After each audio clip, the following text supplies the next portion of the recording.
It's another day, another fix the camera reading vlog. And this one's going to be just a little bit different. If you're new to the channel, welcome. And if you've seen these before, welcome back. Normal shenanigans over here from me. I am going to be talking about just one book in this reading vlog. And there's a reason for that. My reading style has changed a little bit. I usually read two books at once. And I am slowly making my way through another book, but there's literally no way I'll have it done in a reasonable amount of time for this vlog. So we're going to do one book for this vlog, and it's the book I'm focusing on right now. And since I joined BookTube back in 2020, it's been almost 5 years now, I was recommended Heroes Die by Matthew Woodring Stover, which I've been saying Matthew Wooding Stover for like the last 2 years. No one corrected me. But without a doubt, this is the book that was recommended to me the most. It's been on my TBR since I got back into reading fantasy, and it's finally time for it to come to a head. This is a 4 or 5 book series called The Acts of Cain, the first one being Heroes Die, where you see this wonderful, infamous cover where it looks like a spin-off character from the 90s Hercules show, or like Kevin Bacon on bath salts is another way I would probably end up describing it. So one of those covers that's so bad that it's good, at least in my opinion, but without a doubt one of the wackiest premises that I have ever heard about in fantasy, which I'm all here for. So Cain is the main character of this book, but his name is also Harry, but he's only Harry whenever he is on Earth. Heard that right? It's kind of a portal fantasy, a very weird one at that. Whenever Harry becomes Cain, he is an actor, and he is going to a different place called Overworld. The way it's kind of described is like it's Earth adjacent, but in a different octave, like almost like a different dimension. Very strange and a little bit sci-fi, which I was not expecting at all. But this is not just a different world where he teleports in. I said he was an actor, and that's because he's starring in this version of like reality TV almost that people back on Earth in the normal octave, we'll call it, watch Overworld. And they watch different storylines and different actors and actresses go through what seems to be just a hellacious time. One of the things that immediately struck me about this book is the fact that our main character, Harry, when he goes into this world, I think he feels more comfortable being Cain than he does Harry. And because of that, he's kind of escaping to this very dangerous world, and that plays into the idea of the fantasy reader, right? Escaping to another world to kind of ignore our lives. Maybe we're not comfortable in our lives. So Cain, in many ways, or Harry, feels a kind of a stand-in for the typical fantasy reader. But the dangers are very real, and it is absolutely just scratching the surface of what I am talking about. There is so much going on. And the one thing that this book does immensely well, right out, like Matthew Woodring Stover does so well, is I feel like every single thing in this story was going on before I picked up this book. I am just now jumping in. It's not necessarily media res or whatever. It just feels like a world that's actually been lived in with events happening in both Overworld and the Earth, because this Earth is not exactly the one that we also know. This seems to be kind of a future Earth with more technology and weird things. Some of it feeling almost prophetic from Stover's writing of things that we actually are headed for today or have. So you have this almost like dystopian / cyberpunk extreme classism Earth, and then you also have Overworld, which is a fully fleshed out fantasy world. That makes for a very compelling start. And just in the get-go, so I've read through day 1. I'm about halfway through day 2. It's about 130 pages out of like maybe a 500 or 600 page novel. I'm probably going to do 3 updates, maybe 4, who knows, with this one. But so far, it seems like there's a lot of classical Arnold Schwarzenegger action movie going on. Like Cain is a badass, and he gets women and all these things. But there's also a little bit bubbling under the surface that it seems a little bit more deep than it would appear at first. I'm not saying it's the deepest thing in the world, but there is some stuff going on here. We're absolutely tackling class, labor, stardom, and fame, and how that affects someone, and even just a little bit of romance. I think it's also probably fair to say that this book here is most likely commenting, back in 1998, I think it was published, it's probably commenting on our weird obsession or attraction to violent media and how that is displayed for everyone to see, and how we crave more and more and more, and we want to be in the moment, and reality TV and all these things, which in 1998 sure was definitely a part of the media sphere, but more so than ever now. And just like Earth and Overworld being so very different, so are the ways that they are mentioned to us are given to us from the perspective, because we have a first person narration from Cain whenever we're in Overworld. But when we're out of that, we're actually in third person with Harry. I should also mention that there are some other perspectives. I think I've only had maybe one or two other perspectives, and I think they were in Overworld.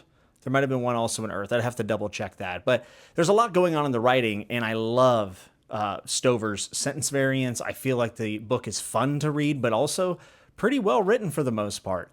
The only thing that kind of vibed with me a little bit wrong is there is a little bit of that over the top name, and just stuff that doesn't ring well for me. Maybe it didn't age super well, but like, for instance, King calls someone a butt face, or insert F word with whatever insult hyphenated. And I don't necessarily mind those things, but like butt face is actually worse than all those. Butt face was kind of cringe. When we're in Kane's perspective, though, it's first person, it's very sarcastic and funny at times. So there's violence, there's inner turmoil. Like, immediately I was invested in Harry's issue, which happens to be romantic, and him trying to come to terms with who he is and what he wants out of life and how much he actually enjoys being Kane.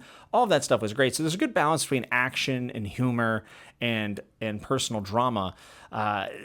I got to tell you, the sarcastic first-person vibes give me a little bit of Jim Butcher vibes from Dresden. Not saying he's like Dresden totally, and this is nothing really like Dresden Files. It's just that sarcastic tone had me thinking about Harry Dresden a little bit, which is kind of cool. So things are off to a great start. I'm not going to sit here and say, oh, I'm in love with this, but these are some of the easiest 130 pages that I have read in quite some time. So I am very much enjoying it, outside of just a couple little things that felt a little cringy. I will say it feels like there is a bit of that 1998 male gaze in this. So if you're tired of that or you don't want to read it, that is certainly here.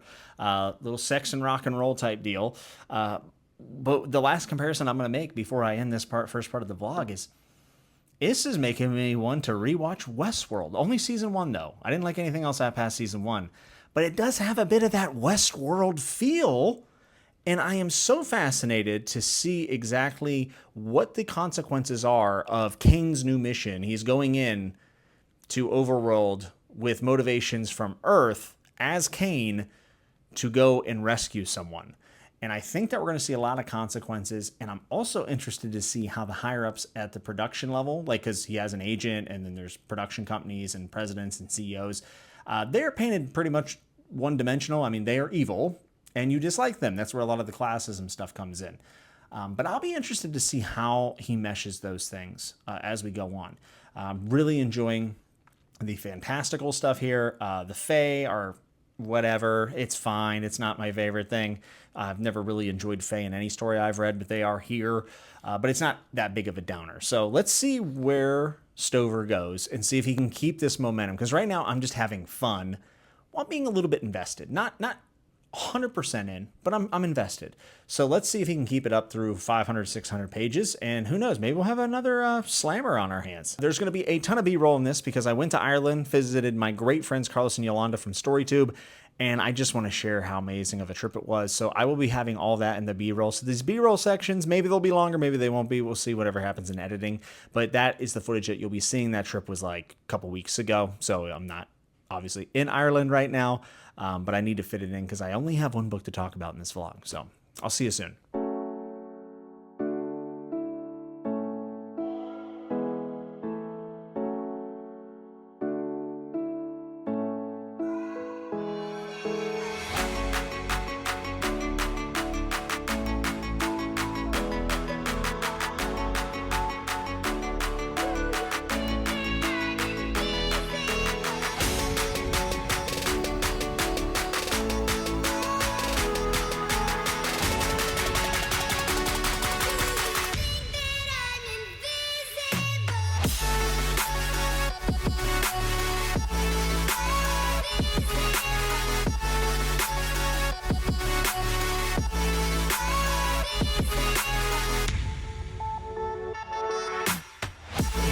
It's time for update number 2. I am in a mood where, honestly, I feel like I've been reading this book for about 6 months.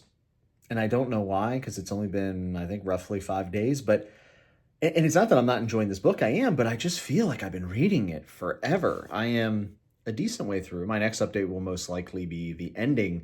So I got a lot done in this middle portion, I think from day 3 into day 5 or 6 where I'm at now. And I have some thoughts. I have a lot of thoughts. Some of it is a bit surprising in the positive side. And then towards the end, I'll talk about just how I'm feeling a little bit and how it's kind of waned a bit. Apologize for the facial hair. I'm feeling pretty lazy right now. Okay, it's like a lot of action. Like, I know I said that prior, but like it is so much action. And it's all very, very well written. And Kane is hungry for like more violence. Like, I feel like he feels the most comfortable with violence because it speaks to the most like elementary animalistic part of him. And it's something he understands and he has control of, and he has the power. Power is a huge piece of Heroes Die and all of the characters' arcs, at least in my mind.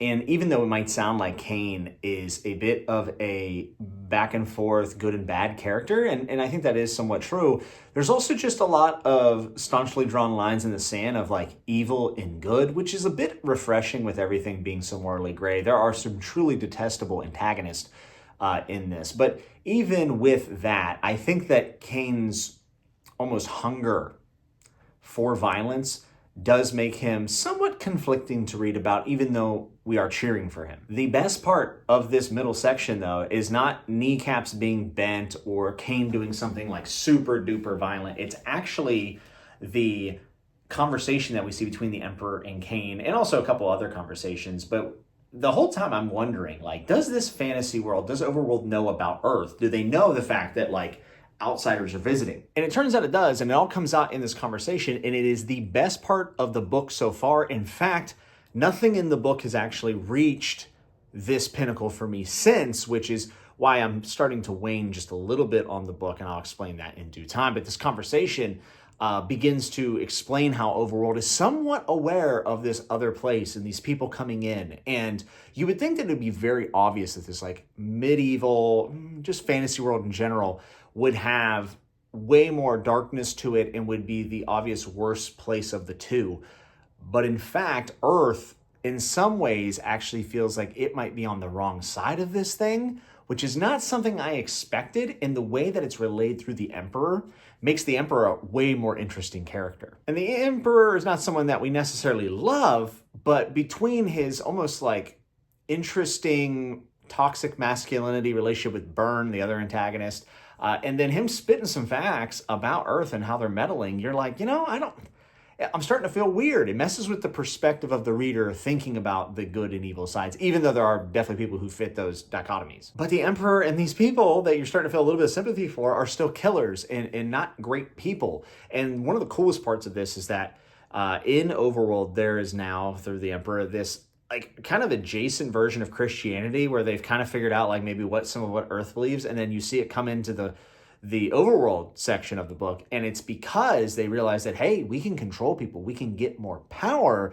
if we have something like a religion or Christianity. And this being adjacent to Christianity also leads to this really wacky, out there, demented rebirth process that I thought was just one of the craziest rituals I've ever read in the book, and definitely not for the weak of heart, but I found it fascinating. And while we're learning about this like rebirthing ritual and the religion, this is where it really becomes evident, as I said before, that Kane almost views violence as a form of religion or God or justice or something. And he sees things so black and white, but because the book takes time to put us in different perspectives, we see very quickly, at least in my opinion, that that's just not the case. It's not black and white, and violence is not always the answer. I've really enjoyed the power struggle that has kind of reverberated throughout this story, and the way that each character has motivation to acquire power, why that is, what they want to do with that power. For instance, there is a younger actor who's just not to the same level as Kane, hates that Kane won't retire, and he's kind of involved with Kane's lady, and it's this weird love triangle that actually isn't the worst that I've read.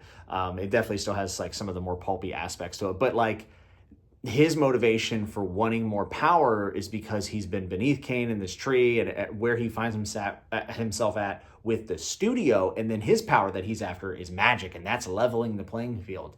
So the power struggle for him has been fun to read about and compelling, but power struggle is at the core of this story, just like violence is. And some of the scenes have been pretty uncomfortable whenever it is leaning into the pure evil aspects. Definitely some traumatic things happening, and they're so overly evil that at At some point it has become to feel a bit tiring to me being in some of these. Now some of the flips, like you get a really nice POV from the female character, and then it's like so eloquent and what she's thinking, and then the next paragraph's from the antagonist, and he's like, "This stupid wench," and it's like the contrast plays really well into this story and the vibe of it.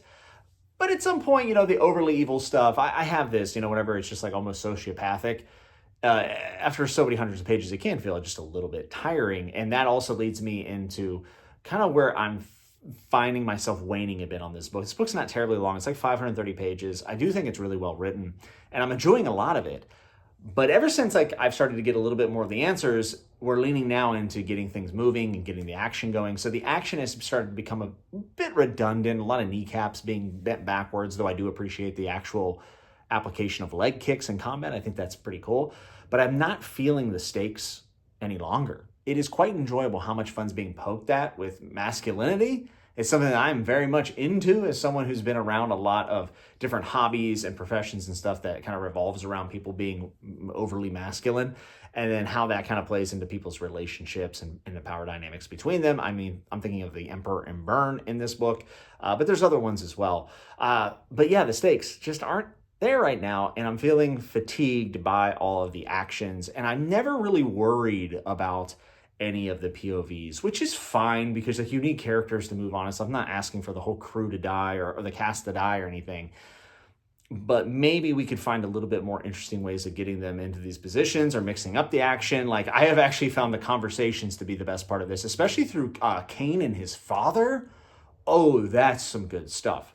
Best parts of the book have been the conversations. The action was enjoyable to a point.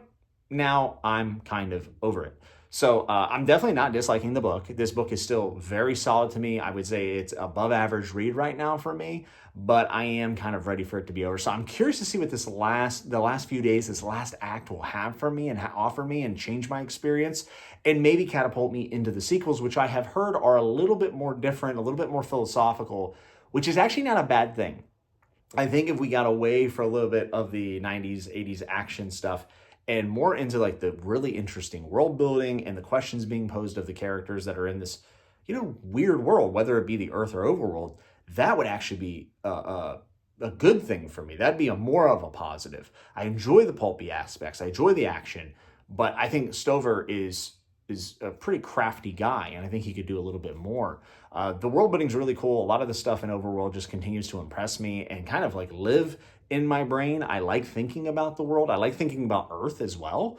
And then just the differences between them. I talked about Westworld in the last update, and I was kind of worried about making that because that's a very specific thing and a very popular thing, and it's not a one for one, but I feel more reinforced by the Westworld comparison than I even did prior to this. And I don't know. Who knows? Maybe I will read the sequels and they'll be better than the sequel seasons of Westworld because I did not like where that show went. But who knows? So let's go into this final part with a positive attitude. Hopefully I don't continue to be fatigued, and hopefully I can wrap this up because it does feel like I've been reading this book for quite a bit.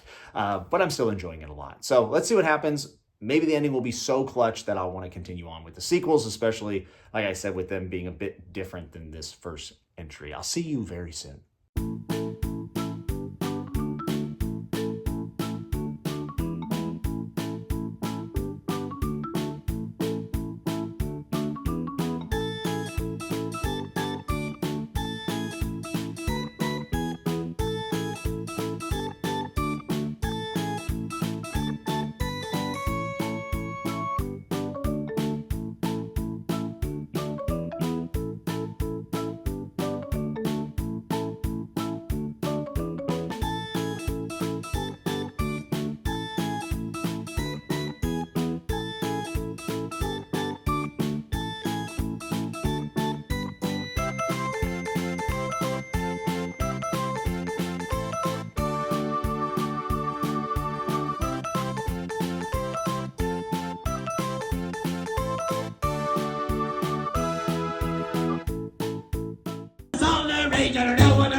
All right, and this is the end of the vlog with little Dally girl next to me here. That's my cat daughter. Yeah, you. Okay, I had to move the camera angle because Dallas was not going to let me record where I was. She's now laying there, kicking her feet up in the air. I have finished Heroes Die, and it has come to a conclusion of this reading vlog. And I got to tell you, it was a satisfying ending, almost on all accounts. I love the idea, and also am frustrated by the idea that large corporations use the laws in which they help create to protect themselves. I think that that's something a lot of everyday people can be frustrated by. And it kind of plays out this way with the studio and everything that's involved with them. And instead of just doing pure violence, we see Cain using his intellect, using his ideas, and using their own tricks against them in many different ways, and using lawful ideas. And that to me was a really satisfying way of going about solving some of the problems that was presented in this study of violence and unfairness and corruption and everything else. And that really worked for me on a multitude of levels. So how satisfying could that be? And without a doubt, Cain as a character, when you go from the beginning to the end, he has grown exponentially, and obviously also his real personality of Harry, it has grown a lot. And that is awesome to be able to see that character arc in 535 pages. Bravo. Matthew Woodring Stover definitely had an idea and he set out to do it. And I know that there are other books in this series, and I actually am more interested than ever in continuing on now, just knowing that they're so much different than the first book, because some of the complaints I had is that I was getting a little bit tired of all the violence and action. I wanted a little bit more substance to it, and supposedly the sequels are that in spades. So I'm way more interested in those now. I actually ordered book 2, believe it or not. This one from being one, I was like, I'll just read this, to now I'm like, I really would like to get to book 2 at some point, because I like Stover's writing. To get back to the original point of this rant is the fact that Heroes Die works really well as a standalone. When I came to the ending of this, I felt very satisfied by it. And while I don't think that this is like an all-timer for me, a very good fantasy read. So if you don't want to add another series to your TBR, I do think you could read Heroes Die, and then I'll report back with how the sequels are. But this does feel contained and complete in many different ways. Heroes Die, in the grand scheme of the fantasy genre, I think actually has a pretty interesting place for when it was released right around the turn of the century. And for what it's inspecting, you know, Matthew Woodring Stover at the end of the book, the one I have, he has an interview and he talks about how it is a study or a critique on violence in culture and in media, while also being a violent piece of media. And that's fascinating for obvious reasons. But also, just in the context of fantasy, I think that it belongs in the conversation, because violence in fantasy is something that has been around for a very long time. And even after past turn of the century, we've seen more of it, and more and more and more violence. And it's an interesting topic if you're interested in the genre as a whole, like the fantasy genre. I would say if you're someone who's, wanting to know more about the genre and how it's developed and the changes it's went through and the kind of pillars of it all, I think Heroes Die actually has a pretty good spot, or at least belongs to be considered in that should be read pile of fantasy if you're talking about the genre as a whole. It has a lot of the sword and sorcery vibes, some of the pulpiness, but also some of the politics that we saw in later works. And then, of course, the overt violence. I would say it has some of those more rough around the edges issues that a lot of stuff in the 90s definitely had. The one area where this kind of did fail for me was Byrne, the antagonist. I mean, he was just so over the top evil that after a certain point, he became very annoying to read about. Whereas we also see very complex characters. I mean, Cain for one, but more so for me was actually the Emperor. I thought the Emperor was the best character in the entire thing. I loved reading about him. I loved his conversations. And for a book that is based around violence and combat and all these things, it actually excelled the most when it came down to the personal conversations of talking about the really tough, sometimes philosophical, but also just completely physically applicable issues that are going on in both worlds. Very compelling stuff. A lot of talk about power and how we leverage that and how we acquire it. And just overall, really great. Each character, while I don't know if any of them would make an all-time list for me, all of them were solidified as their own being, with motivations and traits and character flaws for sure, some more than others. So when I look at the whole package of Heroes Die, it's tough to say that it doesn't just succeed on pretty much every level I think it sets out to do, other than the fact that for my personal taste, I did feel like it got a bit repetitive. This is a book I could see people saying is an all-time favorite. I could see people walking by and going, it was just okay, it's whatever. But I don't know. I think there's something there, and it can actually probably appease to a wider audience than would at first seem possible. I am super glad I read this. I liked Kane's character arc, and I love the kind of meditations on violence in popular media, and something that I'll be thinking about even more than I already do, and certainly has a space in the genre where it stands out. While also paying homage to a lot of other things. There's a lot of literary references, I think, in Heroes Die as well, which is kind of cool. So I will read the sequels. I will. I have at least Blade of Ty Shale. I have that coming in the mail. The covers do not match that epic, awful cover. Unfortunately, when I have a companion, very disappointed by that. I would have loved to have 4 covers that looked that awful together. It would have been a nice set piece for my fireplace. Broken Binding, don't be cowards. Release the special editions of Heroes Die and the rest of them. I dare you. I mean, you'll do anything else. Just do that one too. I don't know. All right. So this is the end of the reading vlog. Heroes Die was a success. I would say that I am positive to very positive, somewhere in between there on this book. And it's definitely one that I can recommend to certain people. A bit of a broader recommendation, some of the other stuff I read, which is kind of cool. I hope you like this vlog with only one book. I know it kind of provides just one aspect of my reading that's going on, but I wanted to do this a little bit more focused, and I hope you enjoyed the B-roll from Ireland. This may be my last reading vlog of 2024. I have not decided yet. Don't hold me to it. You might see a spooky season vlog or a Christmas vlog or one for the new Stormlight book coming out. There could be another vlog, but as ones that I had planned, this is actually the final one that's on the schedule. So maybe there'll be more, maybe there won't. I'm not sure. There'll definitely probably be one in the new year for sure. But for the end of 2024, this could be the last reading vlog. And if it was, I just want to say thanks for tuning in. Thanks for, sticking with me all the way through all my rants and scrambled thoughts. It's way less polished than some of my other videos, but I've had a lot of fun reading this book and doing these vlogs in general all year long. So from the bottom of my heart, thanks for being here. And if you like the video, you can hit like. If you dislike it, you can hit dislike. And if you loved it, think about subscribing if it's your first time here or you're a returning viewer that wants to see what I'm up to. I would love to have you around. There's a Patreon in the description. It's optional, but always appreciated. Until I see you next time, be good, be safe, and remember to always keep turning the page.